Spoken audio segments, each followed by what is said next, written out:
Don't you just hate it when you have got a lot of washing to dry and your tumble dryer keep making marks on your washing? Well, I've got a trick in my sleeve that will solve that problem in no time. You will need a continental pillow and wet washing.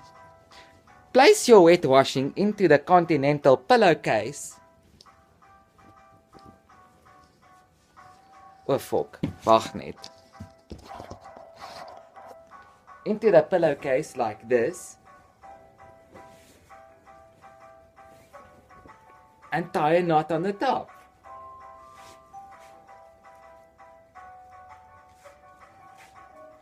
There's it.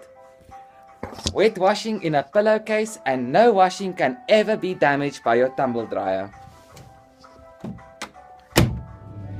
DIY because any husband can.